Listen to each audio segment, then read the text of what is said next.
નમસ્કાર, હું વિભુ વિભાકર પંડ્યા. આજે રજૂ કરું છું એક ગઝલ. તો ગઝલ છે: હૃદયની વાત કહેતા પણ ડરે છે માણસો અહીંયા, મુખોટા કંઈક પહેરીને ફરે છે માણસો અહીંયા. હૃદયની વાત કહેતા પણ ડરે છે માણસો અહીંયા, મુખોટા કંઈક પહેરીને ફરે છે માણસો અહીંયા.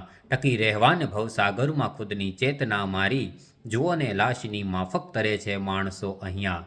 ને ગરીબી નામનો ગુંડો કરી બેઠો છે કબજો ને, ગરીબી નામનો ગુંડો કરી બેઠો છે કબજો ને, હજી એ શ્વાસના હપ્તા ભરે છે માણસો અહીંયા. ને જીવનની ફિલસૂફીની 1 2 ને 3 ને 3.5, જીવનની ફિલસૂફીની 1 2 ને 3 ને 3.5, કરો ચિંતા નજર સામે મરે છે માણસો અહીંયા. ને બહુ મોંઘી છે કિંમત વસ્તુઓ બંગલા ને ગાડીની, બહુ મોંઘી છે કિંમત વસ્તુઓ બંગલા ને ગાડીની, જીવનના કેમ્પમાં રાહત દરે છે માણસો અહીંયા. હૃદયની વાત કહેતા પણ ડરે છે માણસો અહીંયા, મુખોટા કંઈક પહેરીને ફરે છે માણસો અહીંયા.